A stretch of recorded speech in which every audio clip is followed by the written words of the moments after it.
ओम विश्वानदेव सवितर्दुरितान् परासु यद्भद्रं तन्नयासु। ओम भद्रं कर्णेभिः शृणुयाम देवा भद्रं पश्येमाक्षिभिर्यजत्रा स्थिरैरङ्गैस्तुष्टुवासुस्तनूर्भिः व्यसेमहि देवहितं यदायुः।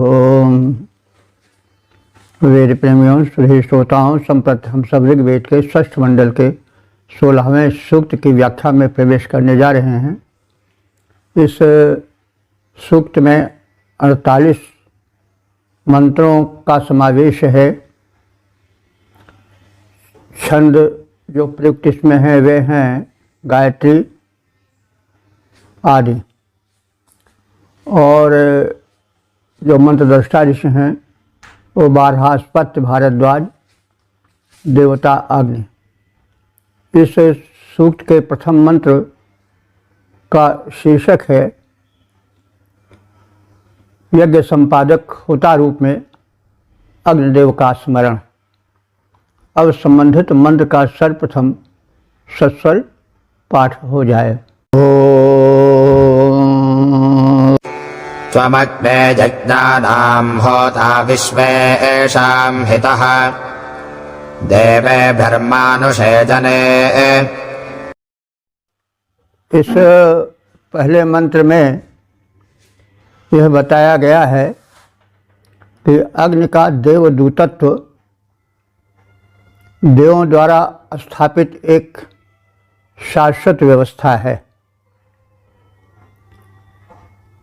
देवों के मध्य, मनुष्यों के मध्य संपर्क बना रहे, वे एक दूसरे का मंगल विधान करते रहें, यही संबंध है। हमारे देव जो हैं वेदों के, वे वायु हैं, जल हैं, आकाश हैं, पृथ्वी हैं, वनस्पतियां हैं। ये सब परमात्मा के प्रकट रूप हैं। तो इन सब में जो एक देवत्व है वह पोषित होता है अग्नि के द्वारा। जब आहुति प्रदान की जाती है तो उसका जो तत्व निकलता है, जो स्वास्थ्यवर्धक होता है, दिव्य होता है, प्रदूषण रोकने वाला होता है, वो दिव्य शक्तियों को, यानी जल को, पवन को, धरा को, गगन को, वन वनस्पतियों को, प्राणी मात्र को, जिनमें परमात्मा का रूप विद्यमान है किसी न किसी रूप में, उन सबको उससे पोषण मिलता है। और मनुष्य जब यज्ञ करते हैं तो उनसे देवों को पोषण मिलता है और देव मनुष्यों का, प्राणियों का पोषण करते हैं। तो एक शाश्वत व्यवस्था है। इस व्यवस्था को प्रजापति ने, अर्थात सृष्टि के निर्माता ने, सृष्टि के आदि में ही व्यवस्थित कर दी है। वेदोक्त इस तथ्य का प्रतिपादन गीता में भी किया गया है। गीता के 3 अध्याय के 10वें मंत्र में कहा गया है कि सह यज्ञाः प्रजा सृष्ट्वा पुरोवाच प्रजापतिः अनेन प्रसविष्यध्वमैष वोस्तुष्ट कामधुक्। अर्थात सृष्टि को रचकर विधाता ने यह कथन किया, यह उद्घोषणा की कि यज्ञ की व्यवस्था करो। यह व्यवस्था देवों को बल दे और देवों द्वारा मनुष्यों का कल्याण हो, उनकी अभिलाषाएं पूर्ण हो। यह व्यवस्था कामधुक माने कामधेनु की तरह उपयोगी हो। तो यही तथ्य लगभग इस मंत्र में अभिव्यक्त है। अग्नि, हे परमात्मा के प्रकाशमय और मनुष्य के हित में आगे रहने वाले अग्निदेव, तुम मानुषे जने, तुम मानव जनों में विशेषाम यज्ञानाम समस्त यज्ञों के निर्वाहक रूप में और होता रूप में देवों को आवाहन करने के रूप में, देवदूत रूप में, देवे भी देवों द्वारा हितः माने निहित किए गए हो, स्थापित किए गए हो। तो होता कहते हैं आहूयते अनेन इति होता, देवों को जो बुलाकर लाए, दिव्य शक्तियों को जो एकत्र करे मानवों के हित में, वह होता है आहूयते देवा अनेन इति होता। तो हे अग्नि देवता, तुम होता हो, देवों के आवाहन करता हो, मनुष्य और देवों के मध्य में संपर्क सेतु रूप में द्रष्टव्य हो, और देवगणों के आवाहन कर्ता रूप में तुम स्थापित हो। तुम मनुष्यों के यज्ञों में देवों द्वारा होता रूप में निर्धारित किए गए हो, नियुक्त किए गए हो। इस प्रकार से जो अग्नि हैं उनके द्वारा जो यज्ञ कृत्य संपन्न होता है वह सृष्टा की एक व्यवस्था है। तो इसे चाहिए कि इस व्यवस्था को हम जीवित करें, और यज्ञ की जो मान्यता है, यदि ऐसा हो जाए कि घर घर में प्रातः अग्नि प्रज्वलन होकर आहुति डाली जाए तो तमाम विपदाओं से मुक्ति मिल सकती है, इसमें कोई संदेह नहीं। देखो भगवान कब वो दिन लाते हैं। तो हे अग्नि देवता, तुम होता हो और देवगणों के आवाहन करता हो, तो मनुष्यों के यज्ञ में देवगणों द्वारा होता रूप में नियुक्त किए गए हो, निर्धारित किए गए हो। संपूर्ण यज्ञ के होता हो, देवों का करते आह्वान, मानव यज्ञों में स्वर निर्धारित तुम्ही दिव्य होता महान। ओम वेद प्रेम सुधीर श्रोताओं, संप्रति हम सब ऋग्वेद के षष्ठ मंडल के 16वें सूक्त के दूसरे मंत्र की व्याख्या में प्रवेश करने जा रहे हैं। मंत्र दृष्टा 12 अश्वत्थ भारद्वाज, छंद गायत्री, देवता अग्नि, शीर्षक है देवों को यज्ञ में आवाहन करने हेतु प्रार्थना। अब संबंधित मंत्र का सर्वप्रथम सस्वर पाठ हो जाए। ओम स नो मन्त्राभिरध्वरे जिह्वाभिर्यजामहः आदेवान् वक्षिजक्षिजा। इस दूसरे मंत्र में अग्नि देव से अनुरोध किया गया है कि वे अपनी ज्वाला रूपी जिह्वा द्वारा हव्य भक्षण कर उसके सूक्ष्म भाग को देव शक्तियों तक पहुंचाएं। तो इस संदर्भ में ऋषि का कथन है, प्रार्थना है, अध्वरे, अध्वर्य माने यज्ञ में। अध्वर शब्द होता है वह यज्ञ जिसमें हिंसा न हो। यह शब्द जब यज्ञ का प्रसंग आता है तो प्रयुक्त अवश्य होता है, जिससे ऋषि बार बार सूचना देना चाहता है कि यज्ञ को किसी भी स्थिति में हिंसक रूप मत दो। किसी का वध या किसी को शारीरिक कष्ट दूर रहा, मन से वचन से भी कष्ट मत पहुंचाओ। इसलिए अध्वर कहा गया है। ध्वर माने हिंसा और माने नहीं। जिस कार्य में, जिस यज्ञ में हिंसा न हो, किसी को मन वचन कर्म से किसी प्रकार का कष्ट न दिया जाए, वही यज्ञ है, अध्वर है। अन्यथा वो अध्वर कहलाने के योग्य नहीं है। तो अध्वरे यज्ञ में हे अग्निदेव, न हम सबके हित हेतु मंद्रा भी माने आनंदप्रद सुखप्रद, जिह्वा भी अपनी जिह्वा अर्थात ज्वाला रूपी जिह्वा द्वारा हव्य ग्रहण करो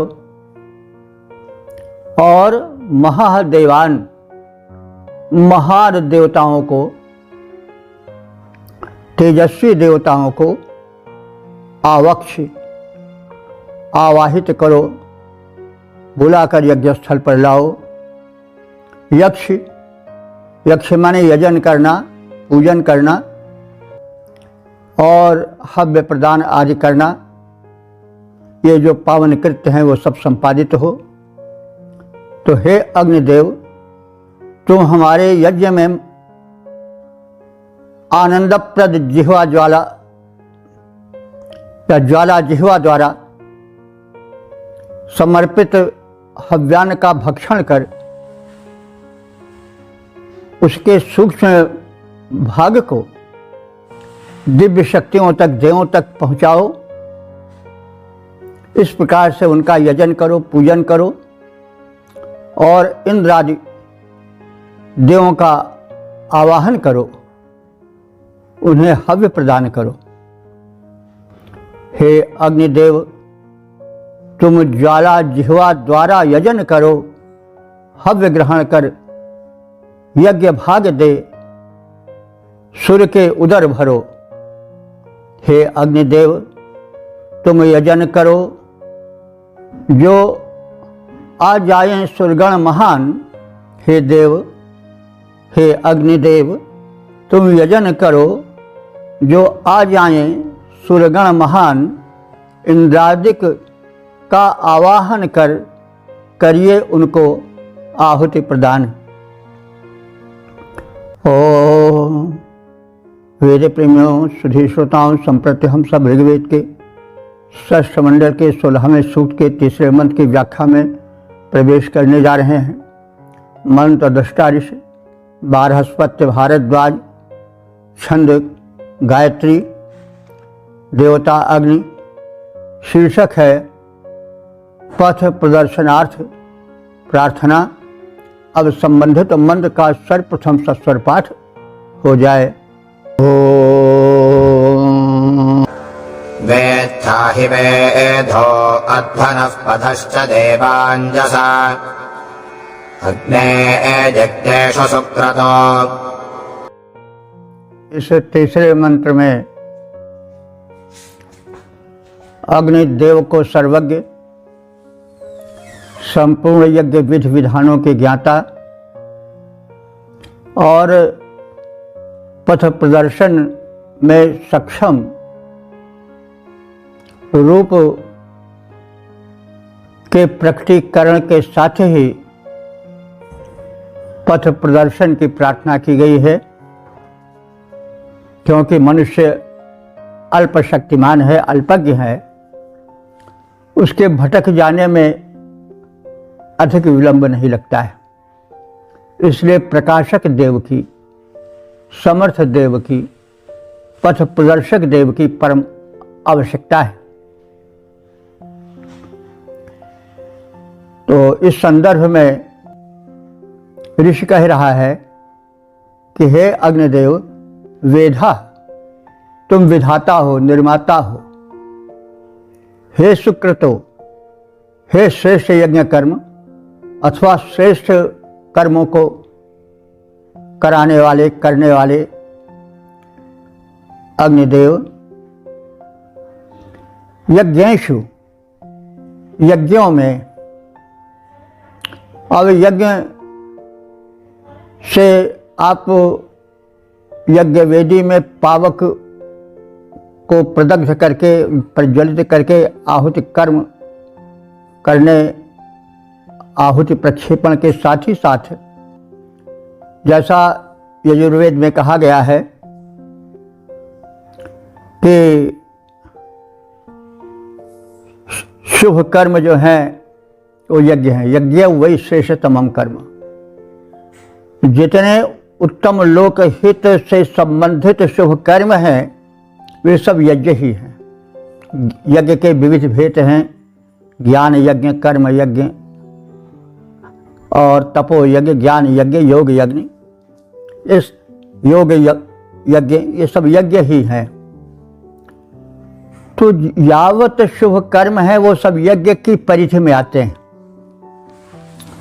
उसमें से जो अग्नि प्रज्वलन के साथ आहुति प्रक्षेपण का कर्म होता है, अधिकांश रूप में वही यज्ञ जाना जाता है, क्योंकि यज्ञ का विधान हुआ तो उसमें यज्ञ प्रज्वलन के और आहुति प्रक्षेपण के साथ ही साथ विद्वानों का समायोजन होता था। वे एकत्र होते थे, युगीन समस्याओं पर चर्चा होती थी, तत्व ज्ञान विषयक वार्ताएं होती थीं और सृष्टि के संचालन तत्व, दार्शनिक तत्वों का विवेचन होता था। तो इसलिए यज्ञ को ही मध्य में रखकर उसके माध्यम से एक ओर तो प्रकृति को प्रदूषण मुक्त किया जाता था। प्रकृति के विभिन्न अंग ही देव हैं, उनसे मानवों को पोषण मिलता था, स्वास्थ्य मिलता था, सुख मिलता था। और दूसरी ओर ज्ञान यज्ञ होता था, विद्वानों में विचार विनिमय होते थे, अन्वेषण के कृत्य होते थे, आदि आदि। तो इसलिए अग्निदेव की महत्ता इस क्षेत्र में सर्वाधिक है। और उसी संदर्भ में कहा जा रहा है कि हे अग्निदेव, तुम यज्ञों में, यज्ञेषु, यज्ञों में अध्वना, अध्वन कहते हैं पथ को, तो तुम कल्याण पथ को, यज्ञ मार्ग को, वो कौन सा मार्ग है जो सुगम है, सुरक्षित है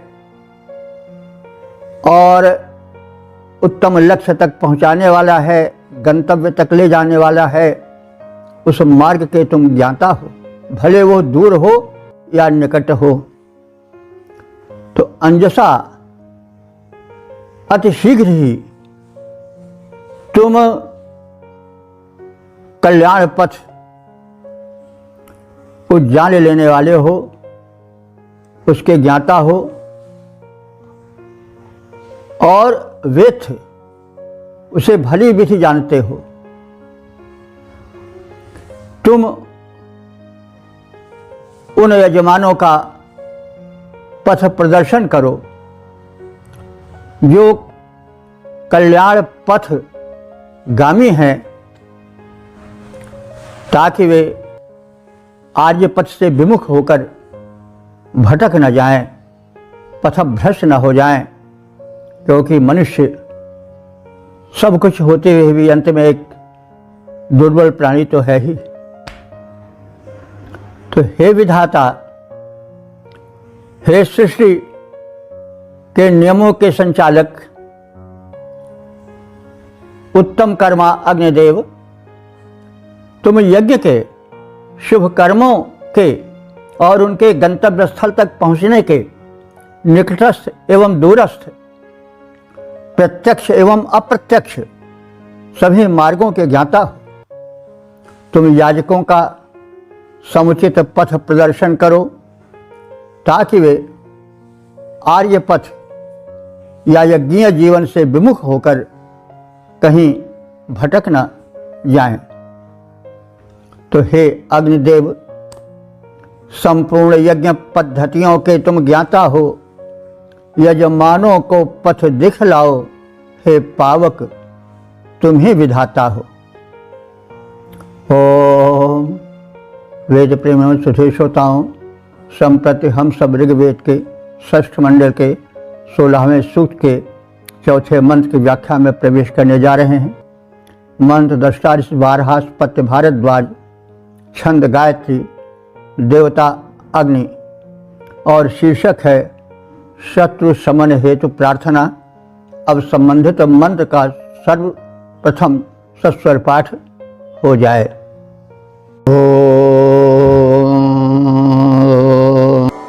स्वामीडे अधद्विता भरतो वाजिभिः शुनम् ईजे यज्ञेषु यज्ञिजम्।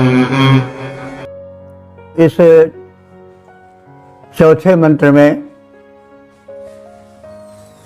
दौष्यंती यानी दुष्यंत पुत्र भरत के यज्ञानुष्ठान और अग्निदेव से लौकिक और पारलौकिक उभय सुख हेतु उनकी प्रार्थना का कथन है। तो भरत के माध्यम से अग्नि की भक्ति का प्रस्फुटीकरण, प्रकटीकरण इस मंत्र में है। भरतः, भरत के भरत जो कि दुष्यंत के पुत्र हैं और जिनके नाम से इस देश का नाम भारतवर्ष पड़ा है, वे बड़े ही प्रतापी नरेश थे। उनकी माता शकुंतला और पिता दुष्यंत थे। बड़े ही न्यायी महाबली नृप थे। उन्होंने यज्ञ किया और त्वाम ईडे, हे अग्निदेव, ईडे माने स्तुति, और तुम्हारी स्तुति की। वाज भी माने अन्नों द्वारा, वाज माने अन्न होता है, वाज भी अन्नों द्वारा। यज्ञम, तुझ पूजनीय अग्निदेव का, यज्ञेषु यज्ञों में, ईजे यजन किया और कथन किया कि हे देव मैं तुम्हारा यजन करता हूं। द्विता शुनम, द्विता माने दोनों प्रकार के, शुनम कहते हैं सुख को, शुन माने सुख होता है। तो दोनों प्रकार के सुख, तो दोनों प्रकार के सुख क्या होंगे? लौकिक सुख और पारलौकिक सुख। लौकिक सुख क्या है? पहला सुख आरोग्य काया, दूसरा सुख हो घर में माया, तीसरा सुख सुत आज्ञाकारी, चौथा सुख हो प्रतिभा पतिव्रत नारी, पछुआ हो सभा में मान। इसी प्रकार से लौकिक सुखों की एक सूची पेश की गई है।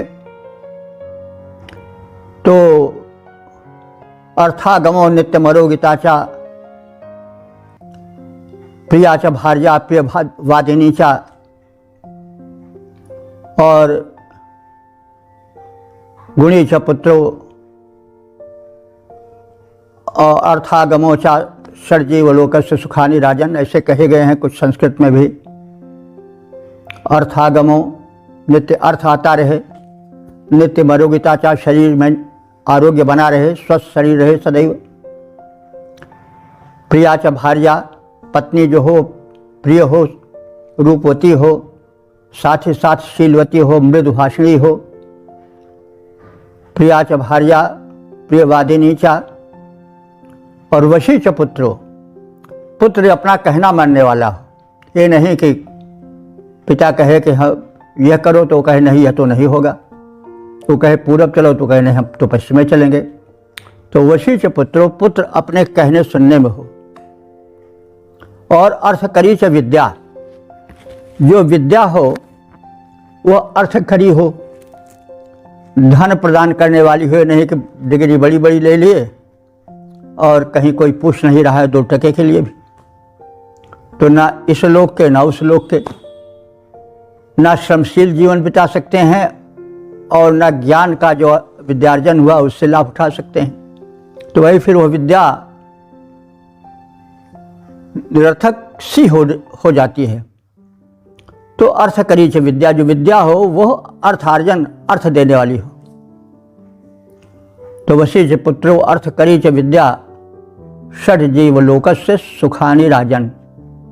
हे राजन, ये मर्त्यलोक के 6 सुख हैं। कि भाई ये लौकिक सुख हुआ, और पारलौकिक सुख क्या हुआ कि शरीर के न रहने के बाद जो हमें परलोक मिले, वहाँ हमें यम यातना न झेलनी पड़े, हमारा सत्कर्म हमारा साथ दे वहाँ, और हम एक दिव्य जीवन बिता सकें। तो इस प्रकार से हे अग्निदेव, लौकिक और पारलौकिक उभय कोट के सुखों हेतु हम तुम्हारा स्तवन करते हैं, तुम्हारी प्रार्थना करते हैं। हे अग्निदेव, दुष्यंत पुत्र भरत ऋतुजों के साथ मिलकर लौकिक पारलौकिक दोनों प्रकार के सुखों को पाने के लिए तुम्हारी स्तुति करता है। ये दुष्यंत पुत्र भरत के वाक्य हैं। हे यजनीय अग्निदेव, तुम्हारे द्वारा हमारे समस्त अनिष्टों का शमन होता रहे और मनोरथों की पूर्ति होती रहे। हम स्तमन के उपरांत तुम्हारा यजन करते रहें और लौकिक और पारलौकिक उभय सुखों का उपभोग करते रहें। इस प्रकार से एक सफल पूर्ण जीवन की कामना हम तुमसे करते हैं। हे अग्निदेव दौष्यंती भरत, यह यजन तुम्हारा करता है। हे अग्निदेव दौष्यंती भरत, यह यजन तुम्हारा करता है। पाए सारे सुख, इसीलिए वह भजन तुम्हारा करता है। सारे अशुभों का शमन करो, पूरी हो सारी इच्छाएं। हम यजन तुम्हारा करते हैं, हम तेरे सारे गुण गाएं। ओम। वेद प्रेमियों, सुधीर श्रोताओं, संप्रति हम सब ऋग्वेद के 6ठ मंडल के 16वें सूक्त के 5वें मंत्र की व्याख्या में प्रवेश करने जा रहे हैं। मंत्र दृष्टा 12 पत्य भारद्वाज, छंद गायत्री, देवता अग्नि है, शीर्षक है धन वैभव हेतु प्रार्थना। और संबंधित मंत्र का सर्वप्रथम सस्वर पाठ हो जाए। स्वमिमावार्या पुरदिवो दासाय सुन्भते भरद्वाजाय दाशुषे। इस 5वें मंत्र में इस सूक्त के मंत्र दृष्टा ऋषि भरद्वाज और उनके परिवार वाले जो सदस्य हैं, जो भारद्वाज कहे जाते हैं, उनकी प्रार्थना है। किस हेतु प्रार्थना है? धन वैभव प्राप्ति हेतु। क्योंकि धन भाई आवश्यक है, क्योंकि जीवन धन्य तभी हो पाता है जब धन हो। तो यह व्यवहारिक जीवन में भी देखा जाता है। बड़े बड़े विचारकों द्वारा भी कथन किया गया है कि वरम वरम सिंह गजेंद्र सेवितम ना बंधु मध्य धनहीन जीवनम। भाई बिरादरी गांव घर के बीच में, मोहल्ले में गरीब होकर जीना ठीक नहीं है। उस वन में रहना ठीक है जहाँ के सिंहों व्याघ्रों की दहाड़ हो, हाथियों की चिघाड़ हो, वो ठीक है। लेकिन दारिद्र्य भरा जीवन भाई बिरादरियों के बीच में ठीक नहीं है। और भी धन की बड़ी महत्ता है, कहने की आवश्यकता नहीं है। जुड़ जाते नए रिश्ते, अगर जर पास होता है, टूट जाता गरीबी में जो रिश्ता खास होता है। तो इसलिए धन की आवश्यकता है। और धन विषयक ऋषि के दृष्टिकोण की अभिव्यक्ति भी होती रही है। धन वो है जो धन्य कर दे, जो जीवन में पतन लाए वो धन धन नहीं है, वो तो विषय है। तो इसलिए धन के साथ साथ सात्विकता का भी ध्यान सदैव रखना चाहिए। तो इस मंत्र में एक उदाहरण दिया गया है राजा दियोदास का। राजा दियोदास थे जिन्होंने कि सोम यज्ञ किया था, और सोम यज्ञ करके उनको अग्निदेव की कृपा से प्रचुर धन धान्य प्राप्त हुआ था। तो वो धन इतना उत्तम और व्यापक था कि भरद्वाज ऋषि उसी धन या उसी प्रकार के उसी कोटि के धन पाने की इच्छा स्वयं करने लगे और अग्निदेव से तदर्थ प्रार्थना की है। यज्ञ ने, हे अग्निदेव, यथा त्वम, जैसे तुमने, पुरु माने प्रचुर, वार्या माने वर्णीय धन, सुन्नते दिवा दिवोदासाय, सोमयाजी दिवोदास को दिया था। दिवोदास एक राजर्षि थे जिन्होंने सोमयज्ञ किया था। तो उसी संदर्भ में भरद्वाज ऋषि कह रहे हैं कि सुन्नते माने सोम यज्ञ करने वाले, दिवोदासाय माने राजर्षि दिवोदास को जैसे तुमने, वार्या माने वर्णीय महनीय व्यापक धन को प्रादाह माने प्रदान किया था, तद्वत उसी प्रकार से दास से भरद्वाजाय, इस दान देने की प्रवृत्ति वाले भरद्वाज को भी दो। देखिए यहाँ पर दास से शब्द लगा करके कहा गया है कि मैं भरद्वाज कोई धन का संग्रही नहीं हूँ कि धन पाकर सात पुष्ट के भरण पोषण का ठेका लेकर मरूं।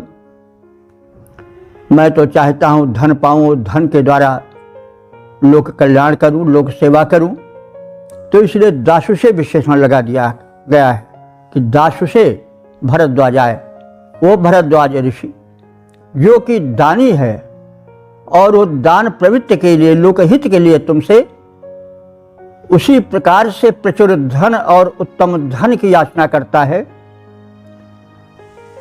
जैसे दिवोदास ने सोमयज्ञ करके तुम्हारे माध्यम से प्रचुर धन प्राप्त किया था। तो हे अग्निदेव, सोमयज्ञ करने वाले राजर्षि देवदास को जैसे तुमने बहुविध उत्तम ऐश्वर्य प्रदान किए थे, वैसे ही इस हविरदाता मुझ भरद्वाज को भी धनैश्वर्य प्रदान करो। देवदास को तुमने पहले दिया बहुत सा धन, जैसे हविदाता इस भरद्वाज को भी दो बहुत धन वैसे। ओ वेद प्रेमियों, सुधीर श्रोताओं, संप्रति हम सब ऋग्वेद के 6ठ मंडल के 16वें सूक्त के 6ठे मंत्र की व्याख्या में प्रवेश करने जा रहे हैं। मंत्र दृष्टा वारहस्पत्य भारद्वाज, छंद वर्धमाना और देवता अग्नि है। शीर्षक है देवावाहन हेतु प्रार्थना। अब संबंधित मंत्र का सर्वप्रथम सस्वर पाठ हो जाए। वन्दोतो अमर्त्य आवहादये व्यञ्जनम् शृण्वन् विप्रस्य षष्ठतिम्। इस षष्ठ मंत्र में अग्निदेव से स्तुति श्रवण हेतु ऋषि भरद्वाज प्रार्थना कर रहे हैं कि वे अग्निदेव ऋषि की स्तुति सुने और यज्ञ में देवों को बुलाकर लाएं। तो अमर्त्य दूतः, हे अमरों के देवों के दूत रूप अग्निदेव, तुम दैव्य जन्म दिव्य जन को विप्रस्य मेधावी भरद्वाज को, यह भरद्वाज जो कि मेधावी है, बुद्धिमान है, बुद्धिमान का मतलब हुआ कि जो सोच विचार कर कार्य करता है। तो यहाँ पर ऋषि यद्यपि निवेदन कर रहे हैं और अपने को विप्र बता रहे हैं कि मैं विप्र हूँ, तो विप्र माने मेधावी हूँ, ज्ञानी हूँ। तो यह है कोई अपनी प्रशंसा नहीं है, वरन यह एक यथार्थ का निवेदन है कि मैं तत्व से तुम्हें जानता हूँ, इसलिए मैं तत्वज्ञानी हूँ, मेधावी हूँ और तुमसे सुस्तुति माने उत्तम स्तुतियों को करता हूँ और तुम उसको सुनो। सुस्तुति माने सुस्तुतिम, तुम्हारी श्रेष्ठ स्तुति को तुम्हें सुनाता हूँ, उसे श्रवण करो। और यज्ञ में दिव्य देवताओं को स्तुति सुनने के हेतु आवाह यज्ञ भूमि पर बुलाकर लाओ। हे अग्निदेव, तुम अमर हो, अमर देवताओं को बुलाकर लाओ, क्योंकि तुम देवदूत हो। अस्तु, तुमसे यह तत्वज्ञानी, तुम्हारी महिमा का विधिवत परिज्ञान रखने वाला भरद्वाज ऋषि स्तुति करता है तुम्हारी। तुम उसकी स्तुतियों को सुनो और सुनने के पश्चात देवों का आवाहन करो, उन्हें यज्ञ भूमि पर बुला कर लाओ, ताकि वे देवगण भी हमारे यज्ञ में आकर हमारी स्तुतियां सुन सकें। अग्निदेव, तुम देवदूत मेरी विनती सुन आओ। भरद्वाज की स्तुति सुनने देव बुला कर लाओ। मेरी स्तुतियां श्रवण हेतु देवों को बुला कर लाओ। इस प्रकार से हे अग्निदेव, हम पर कृपा दृष्टि बरसाओ। ओम वेद प्रेमियों, सुधी श्रोताओं, संप्रति हम सब ऋग्वेद के 6ठें मंडल के 16वें सूक्त के 7वें मंत्र की व्याख्या में प्रवेश करने जा रहे हैं। मंत्र दृष्टा वारहास्पत्ति भारद्वाज, छंद गायत्री, देवता अग्नि और शीर्षक है अग्निदेव का स्तवन। अब संबंधित मंत्र का सर्वप्रथम सस्वर पाठ हो जाए। त्वामग्ने स्वाध्यो ओमर्तासो देवमीतये यज्ञेषु देवमीळते। यज्ञ में सर्वप्रथम अग्निदेव का आवाहन होता है। इस तथ्य का कथन किया गया है और इस कथन से अग्निदेव की महत्ता का प्रतिपादन किया गया है। अग्नि, हे परमात्मा के तेजो में रूप और मानव के हित में आगे रहने वाले अग्निदेव, देवम त्वाम, तुझ तेजस्वी देव को, देव का अर्थ होता है दानाद, देवतनाथ, दीपनाथ व देव। जो दान करे वह देव है, जो प्रकाशित हो वह देव है, जो प्रकाश फैलाए वह देव है। तो अग्निदेव में समग्र देवत्व निहित है। तो इसलिए त्वाम देवम, तुझ तेजस्वी देव को स्वाध्या जो स्वाध्यायशील यजमान है, सुविचारी यजमान है, मर्तासा हमारे मनुष्य हैं, वे देववीतय देवों के लिए किए जाने वाले यज्ञों में, देववीतय देवों को प्रसन्न करने के हेतु किए जाने वाले यज्ञों में प्रथमः सर्वप्रथम त्वाम ईदते तुम्हारी स्तुति करते हैं, क्योंकि सर्वप्रथम तुम ही जो हो बंदे हो, तुम देवों को बुलाकर लाने वाले हो, इसलिए तुम्हारी महत्ता सबसे आगे है। तुम सबसे पहले स्तुति के योग्य हो और तुम्हारी ही स्तुति होती है। हम देखते हैं कि कोई शुभ कार्य होता है तो पहले अग्नि ही का स्थापन होता है, कुछ नहीं तो दीप प्रज्वलन के रूप में प्रथम अग्नि ही का स्तवन किया जाता है। कोई भी कार्यक्रम होता है शुभ, और जो संस्कार होते हैं वो यज्ञ वेदी में यज्ञ प्रज्वलन के पश्चात ही होते हैं। उसके पश्चात समस्त देवताओं का आवाहन होता है, उनको आहुति अर्पण की जाती है, उनका वंदन अभिनंदन किया जाता है। तो इसी संदर्भ में सारी बात कही गई है कि हे अग्निदेव, तुम परम तेजस्वी हो, और जो स्वाध्यायशील ज्ञानी सुविचारी मनुष्य हैं वो देवों के लिए किए जाने वाले प्रत्येक यज्ञों में प्रथम तुम्हारी ही स्तुति करते हैं। तो हे द्युतिमान अग्नि, सुविचारी व्यक्ति देवों को तृप्त करने के लिए जो भी यज्ञ करते हैं उसमें प्रथम तुम्हारा ही स्तवन, तुम्हारी ही प्रार्थना और तुम्हारा ही आवाहन प्रथम करते हैं।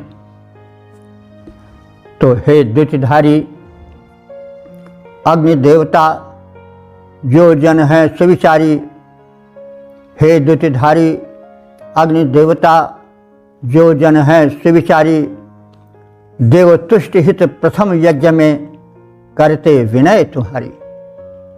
ओम। वेद प्रेमियों, सुधी श्रोताओं, संप्रति हम सब ऋग्वेद के 6ठ मंडल के 16वें सूक्त के 8वें मंत्र की व्याख्या में प्रवेश करने जा रहे हैं। मंत्र दृष्टा ऋषि, वारहस्पत्य भारद्वाज, छंद गायत्री, देवता अग्नि, और शीर्षक है कल्याण कामना। अब सर्वप्रथम संबंधित मंत्र का सस्वर पाठ हो जाए। ओम। तव प्रजक्ष्य सन्दृशमुदक्रतुम् सुदानवः विश्वे दुषन्त कामिनाः। इस 8वें मंत्र में अग्नि की व्यापक उपासना का कथन है, क्योंकि वो लोकोपकारी हैं, सर्वव्याप्त हैं और कल्याण करता है। तव सदृशम, हे अग्निदेव, तुम्हारे सदृशम माने श्रेष्ठ तेज का, तेजस्वी स्वरूप का, प्रयक्ष माने सत्कार सम्मान मैं ऋषि करता हूँ। उत माने और, मैं ही नहीं विश्व जनाः, संपूर्ण जन यजमान भी सुदानवः, श्रेष्ठ दानशीलता के कारण और तुम्हारे लोक कल्याण में निरत रहने के कारण, कामिना, जो अन्य कल्याण के इच्छुक जन हैं, वे भी क्रतुम सत्कर्म रूपी यज्ञ में युषंत तुम्हारी सेवा करते हैं, तुम्हारा समादर करते हैं, तुम्हें बुलाते हैं। हम हे अग्निदेव, हम तुम्हारे दर्शनीय तेज और सुशोभन दानशीलता का और सत्कृत्यों का पूजन तो करते ही हैं, लेकिन हमारे साथ ही साथ हम ही नहीं, अन्य समस्त यजमान भी कल्याण कामना से तुम्हारी उपासना करते हैं, क्योंकि तुम महान हो, लोकोपकारी हो, और जो लोकोपकारी होता है, महान है, उसकी पूजा होती ही है। दर्शनीय द्युति अग्नि तुम्हारी, शोभन दान तुम्हारा। दर्शनीय द्युति अग्नि तुम्हारी, शोभन दान तुम्हारा। मैं पूजन करता हूँ, पूजन करता है जग सारा। ओम। वेद प्रेमियों, सुधीर श्रोताओं, संप्रति हम सब ऋग्वेद के षष्ठ मंडल के 16वें सूक्त के 9वें मंत्र की व्याख्या में प्रवेश करने जा रहे हैं। मंत्र दृष्टा ऋषभारहस्पत्य भारद्वाज, छंद गायत्री, देवता अग्नि, और शीर्षक है देवों के पूजन हेतु प्रार्थना। अब संबंधित मंत्र का सर्वप्रथम सस्वर पाठ हो जाए।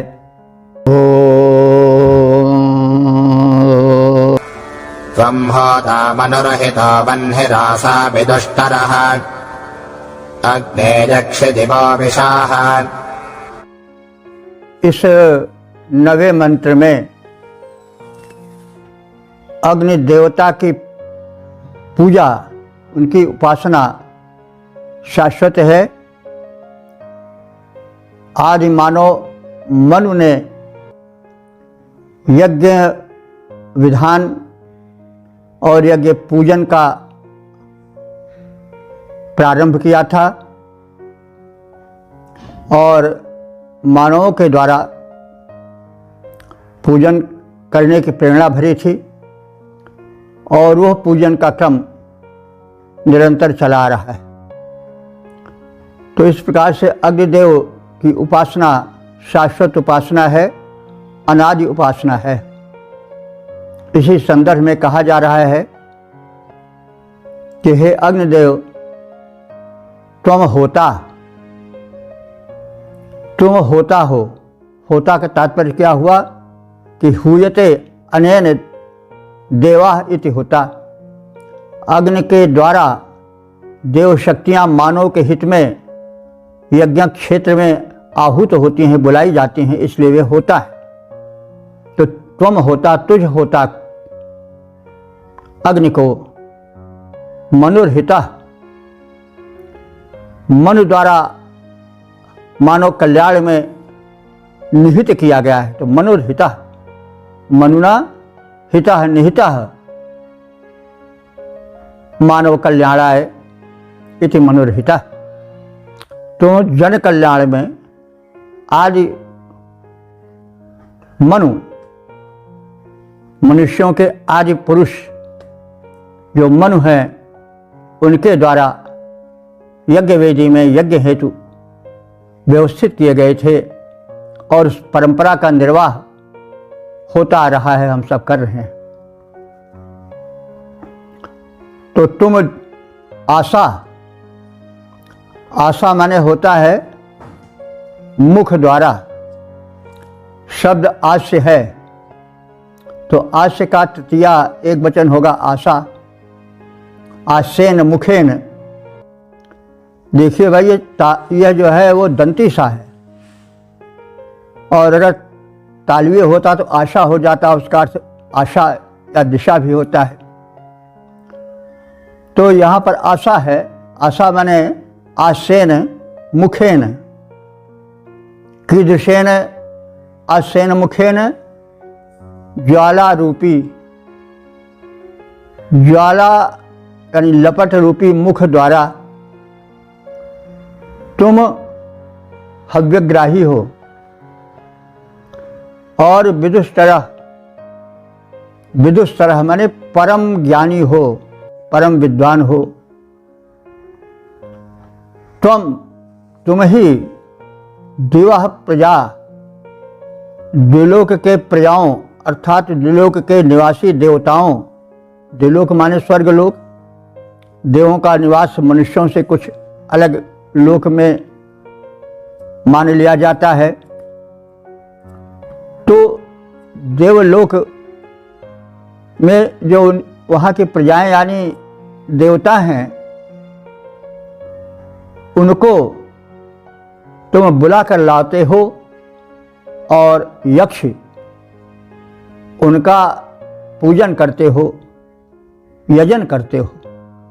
और ऐसा ही करो, तुम दिलोक की प्रजा देवों को हमारे यज्ञ में बुला कर लाओ और उनका यजन करो, क्योंकि वे यजनीय हैं। देव शक्तियाँ ही तो पृथ्वी को जीवन दे रही हैं, संचालित कर रही हैं, उसमें शुभ को भर रही हैं।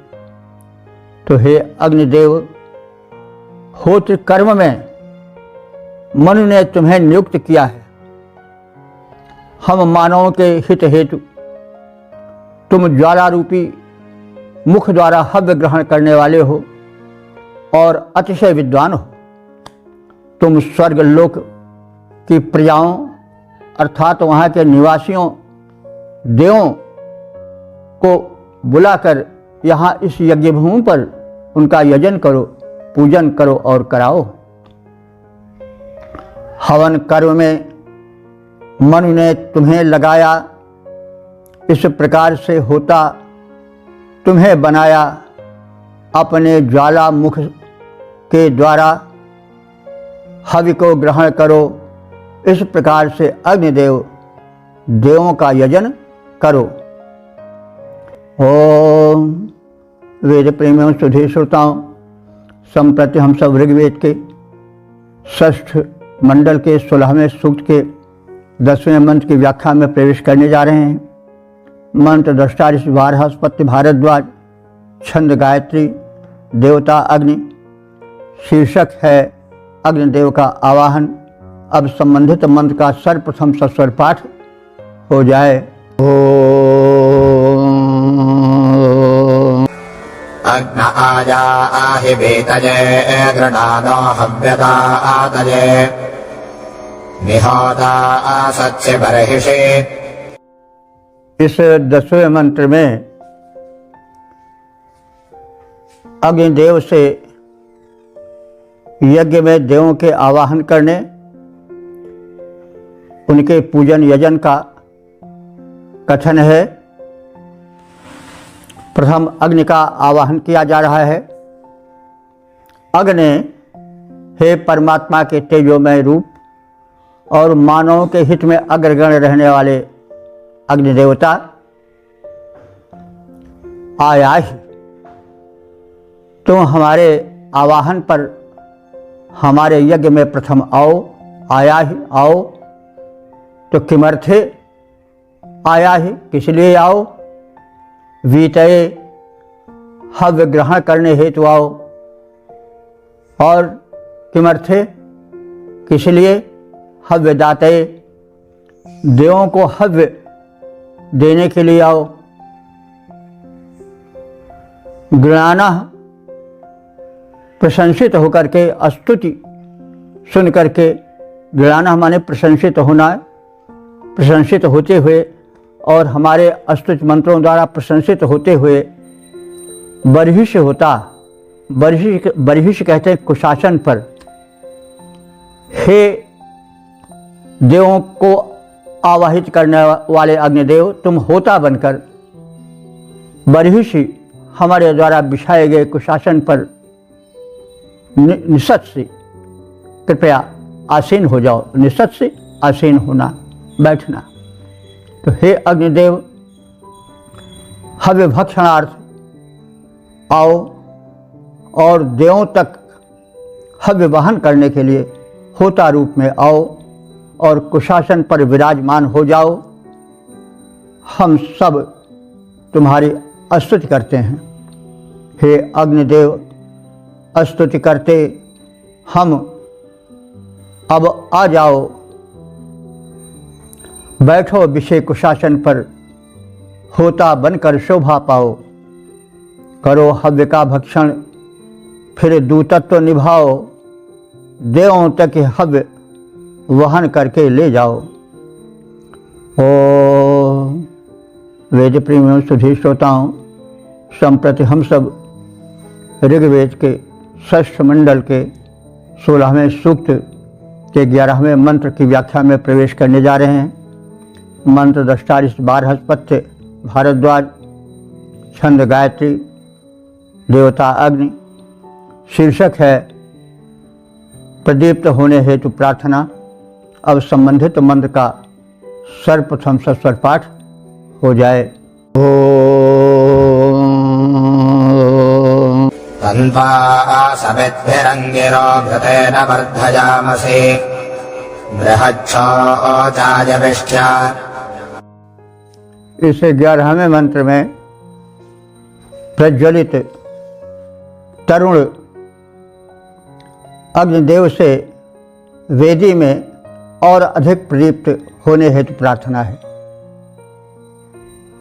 इस संदर्भ में निवेदन है, अंगिरा, हे अंगिरा रूप अग्निदेव। तो अंगिरा का अर्थ कई रूपों में लिया जा सकता है। तो अंगिरा हमारे अंगार रूप में, प्रज्वलित रूप में तेजस्वी अग्नि। तो हे अंगार रूप में, ज्वाला रूप में तेजस्वी अग्निदेव, तुम अंगिर हो इसी कारण से। और अंगिर इसलिए भी हो कि तुम अंगों में ऊष्मा बनकर रहते हो। तो अंगिर शब्द का अर्थ उनके गुणों के अनुसार लिया जा सकता है। तो अग्निदेव अंगिर हैं क्योंकि यज्ञवेदी में अंगार रूप में, प्रज्वलित रूप में विद्यमान हैं। और अंगिर इसलिए भी हैं कि वे अंगों में ऊष्मा बनकर विचरण करने वाले हैं।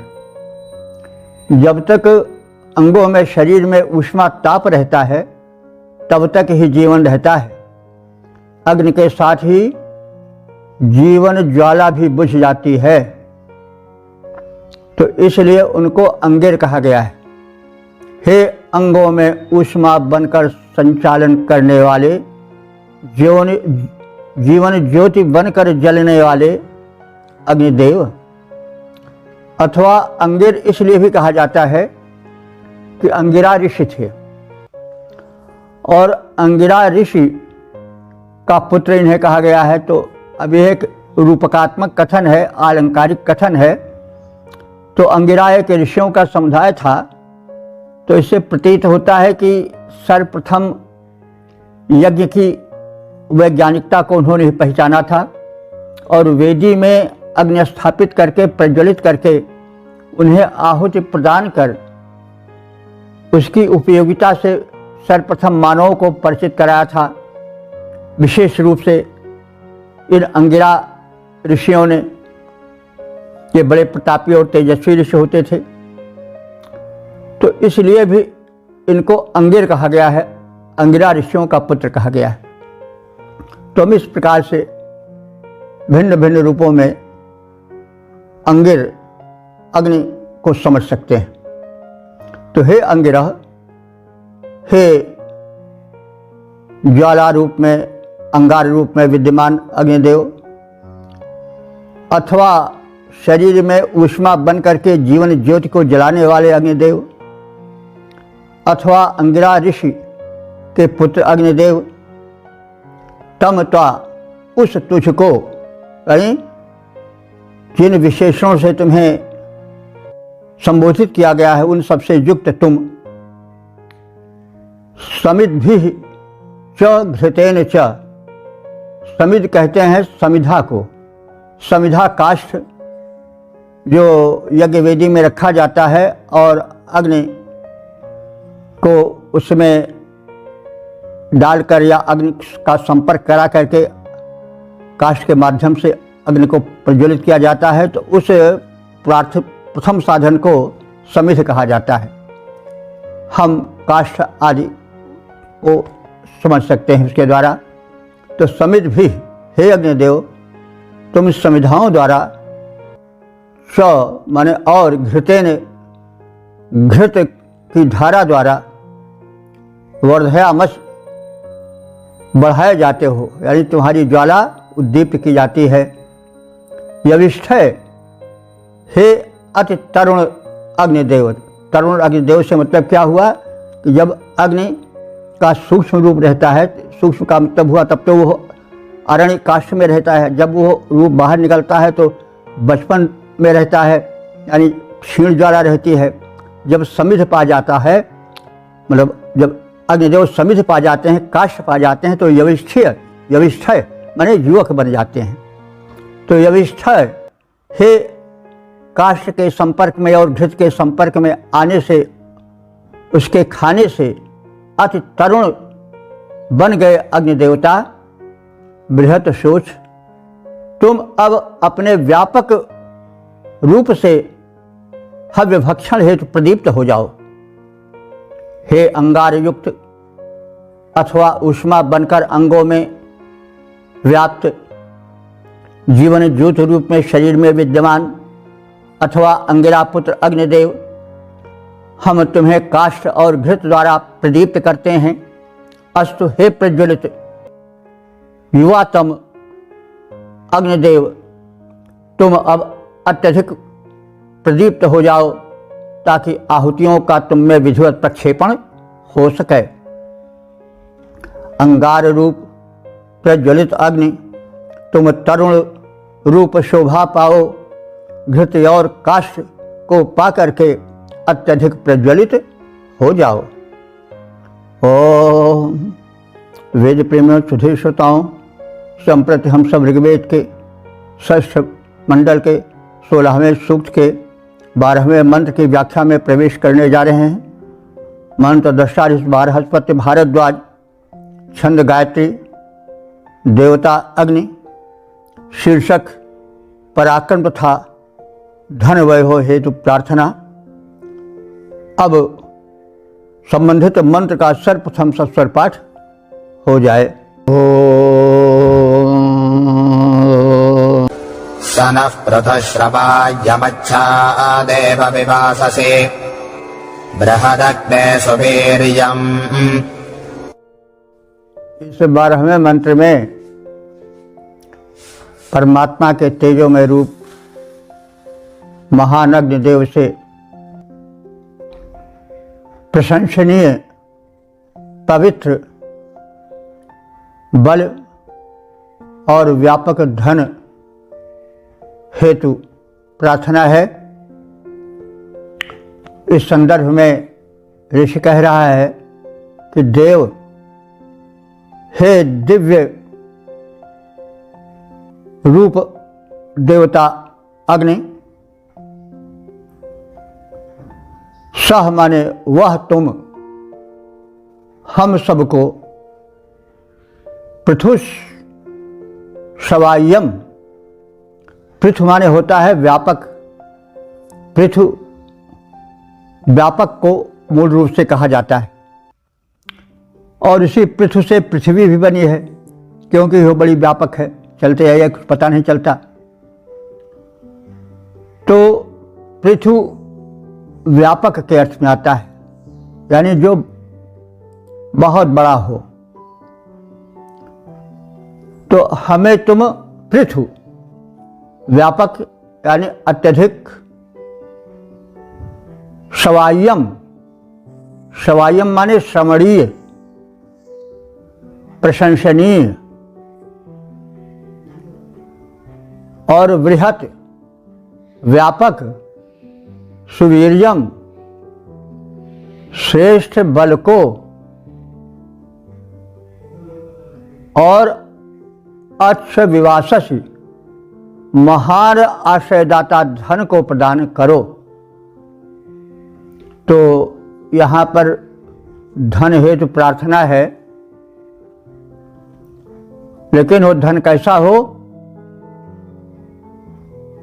शवायम, श्रमणीय हो, प्रशंसनीय हो। तो श्रमणीय प्रशंसनीय धन कौन होता है? जो कि उद्यम से, सत्कर्म से,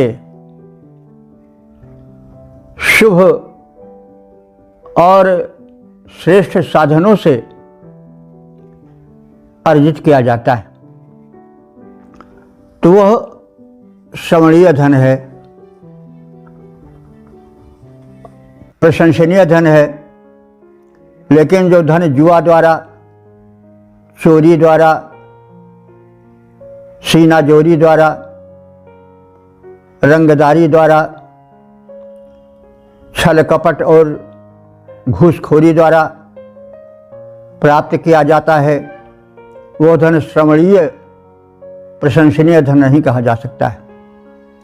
तो ऋषि चाह रहा है कि इसे धन मिले और पृथ्वी माने व्यापक धन मिले, ताकि वो अपनी आवश्यकताओं की पूर्ति के साथ सामाजिक लोकोपकार में भी रह सके। लेकिन वो धन कैसा हो? श्रवणीय हो, जो सुनने में अच्छा लगे, यानी जिसकी लोग प्रशंसा करें।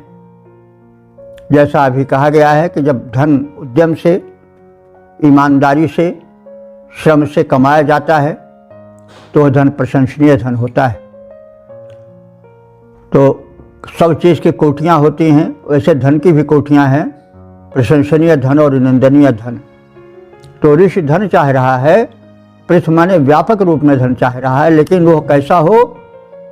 सवायम, श्रवणीय हो, प्रशंसनीय हो, सत्कर्म से, सत्साहस से, सदुद्यम से, सात्विकता से कमाया गया धन हो, जो कि यशोवर्धन करने वाला हो।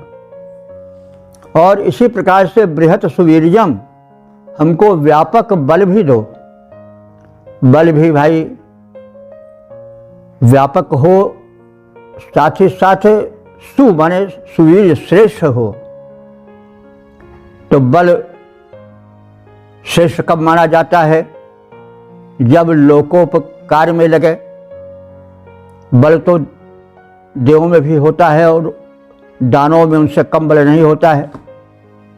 राम में भी बल था, रावण में भी बल था, कंस में भी बल था, कृष्ण में भी बल था। तो लेकिन वह सुबल या सुवीर्य तब गिना जाएगा जबकि वह लोक रक्षण में प्रयुक्त हो। अगर वह लोक के पीड़न में प्रयुक्त होता है तो वह बल सुवीर्य माने श्रेष्ठ बल नहीं कहा जा सकता है। वही दानवी बल है, वही राक्षसी बल है।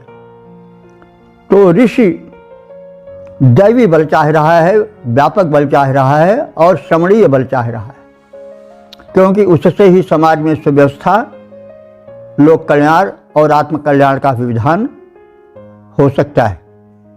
यदि धन या बल ऐसा नहीं है तो समाज में उससे उत्पीड़न होगा, समाज में उससे अव्यवस्था होगी और फिर रावण का युग हो जाएगा, कंस का युग हो जाएगा। इसको आप सब जानते हैं। तो ऋषि ने बहुत पहले आगाह कर दिया था कि हमें धन देव शक्तियाँ दें, लेकिन वो धन श्रवणीय धन हो, पवित्र धन हो, व्यापक मात्रा में हो, लोक कल्याण का व्यापक विस्तार जिससे हो सके, तो ऐसा धन चाहिए। क्योंकि धन धन्य करता है, लेकिन धन सर्वनाश भी कर देता है। जो धन अनुचित ढंग से होता है वो विषव्रण की तरह, कैंसर की तरह जब फूटता है तो प्राण लेकर ही छोड़ता है। कहने की आवश्यकता नहीं, हम देख रहे हैं कि जिन लोगों ने बाहुबली बन करके अनुचित ढंग से धन कमाया, अपना साम्राज्य विस्तार किया, उनका हश्र यानी परिणाम अच्छा नहीं निकला, समूल वे नष्ट हो गए। पहले भी ऐसा था, 9 लाख पूत 1 लाख पूत 1.25 लाख नाती तहि रावण घर दिया न बाती। आज भी देखा जा रहा है कि जो रंगदारी करते थे, बाहुबली थे, अनुचित ढंग से धन कमाए, वो नष्ट हुए, उनका परिवार भी नष्ट हुआ और अंत में आहें भर के प्राण गए। तो क्यों गए? इसलिए गए कि उनका धन श्रवणीय नहीं था, प्रशंसनीय नहीं था, सात्विक नहीं था। इसलिए दूरदर्शी ऋषि यह तो चाह रहा है कि हमको धन दो और थोड़ा न दो, व्यापक धन दो, लेकिन वो धन कैसा हो? प्रशंसित हो, सात्विक हो, शुभ हो, लोक कल्याण में लगने वाला हो और व्यापक मात्रा में। तो इस प्रकार से न माने हम सबको अच्छ विवासस, अच्छी प्रकार से उत्तम धन प्रदान करो। हे द्युतिमान अग्निदेव, तुम हमें व्यापक, प्रशंसनीय,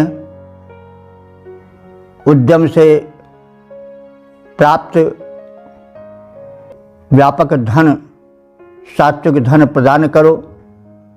उसी प्रकार से हमें बल दो, सुवीर्य दो, पराक्रम दो, जो लोकहित में लग सके। तो धन और बल कब प्रशंसा पाता है? अब आप देखें कि राम का वो बल कितना प्रशंसनीय है। जब वे दंडकारण्य में प्रवेश करते हैं और एक अस्थि समूह देखते हैं, हड्डियों का ढेर लगा हुआ देखते हैं, तो वो ऋषियों मुनियों से पूछते हैं कि यह इतना बड़ा हड्डियों का ढेर कैसे? तो ऋषि मुनि उन्हें बताते हैं कि निश्चर निकर सकल मुनि खाए और सुनत राम लोचन जल छाए। राम के नेत्रों में जल भर आया, आंसू भर आए, और उनका वह बल कितना श्लाघ्य बना कि निश्चरहीन करो मही भुज उठाई प्रण की। उसी समय उन्होंने प्रतिज्ञा कर लिया कि मैं इस धरती पर एक राक्षस ही हरण दूंगा, और सकल मुनि के आश्रम में जाय सुखीन, और समस्त मुनियों के आश्रम में जा करके उनको ढांढस बंधाया, सुख दिया कि आप लोग निश्चिंत त्याग तपस्या करो, मैं इस धरती पर एक भी राक्षस नहीं रहने दूंगा। तो यह बल प्रशंसनीय बल है, और इसीलिए राम के भुजाओं की पूजा होती है। समाज के वो भुज माने जाते हैं क्षत्रिय, और राम के उस बल की प्रार्थना होती है, पूजा होती है, जो कि राक्षसों के वध में संलग्न रहता है, और उससे निकलने वाले रक्त के छींटे भी कितने श्लाघ्य बन जाते हैं, कितने प्रशंसनीय बन जाते हैं।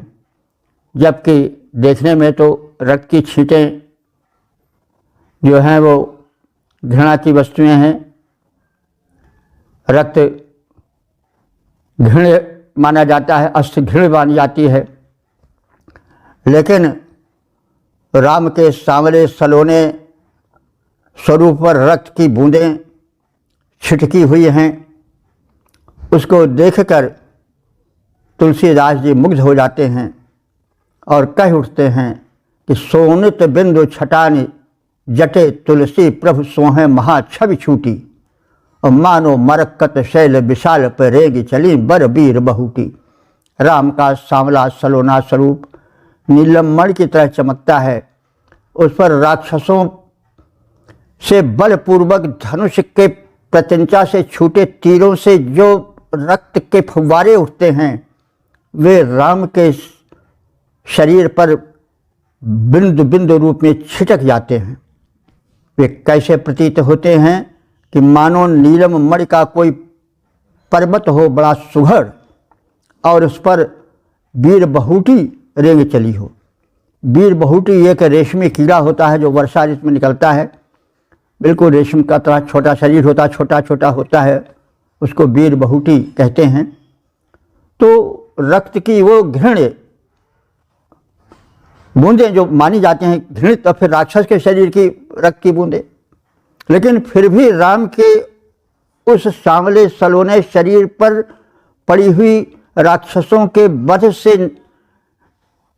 उछली हुई बूंदें जब पड़ती हैं तो तुलसीदास मुग्ध होकर वही कहते हैं जैसा हमने कहा। और फिर वीर राम की वीर पत्नी सीता भी अपने पति के इस रूप पर मुग्ध हो जाती हैं। सीता चितहि श्याम मृदु गाता और परम हरस लोचन न समाता।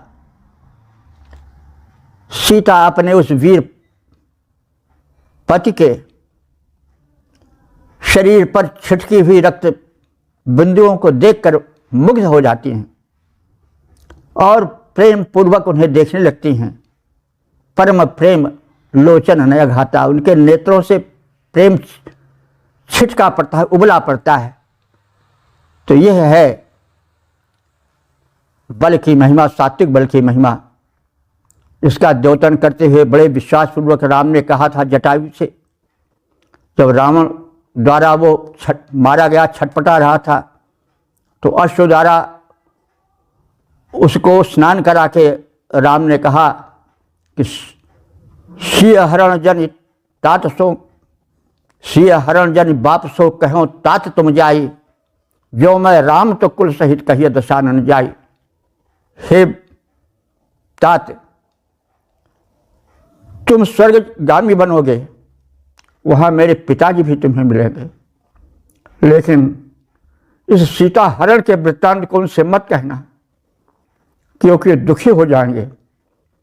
यदि मैं राम हूं तो मैं उस राक्षसी शक्ति का समूल संहार कर दूंगा और कुल समेत तो रावण स्वयं जाकर के कहेगा कि मैंने यह कुकृत्य किया था और इस प्रकार से मैं उस महापुरुष के हाथों मारा गया और स्वर्गवासी बना।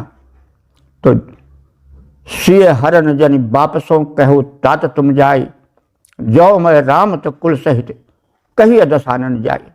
तो इस प्रकार से यह बल कितना श्लाघ्य है।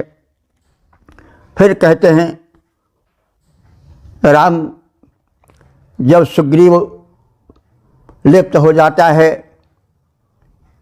भोग विलास में और राम के कार्य को भूल जाता है, तो संदेश लक्ष्मण के हाथ राम भेजते हैं कि उस नीच सुग्रीव से कह देना कि न संकुचिता पंथा ये न बाली हतोगता, मैं अभी उसको तत्काल मार डालूंगा और वो रास्ता जिससे बाली गया है मारा जाने के पश्चात मेरे द्वारा, वो पंथ अभी ज्यों के त्यों बना हुआ है, वो पंथ अभी बंद नहीं हुआ है। तो न संकुचिता पंथा ये न बाली हतोगता, वो रास्ता सकरा नहीं है, अभी उसी रास्ते से मैं उसे भी भेज दूंगा। तो इस प्रकार से बल जो और धन महान तभी बनता है जब वो सात्विक हो, जब वो लोक रक्षण में लगे। तो यही बल प्रशंसनीय है। इसी धन को, इसी बल को अर्जन करने की लालसा और होड़ समाज में होनी चाहिए।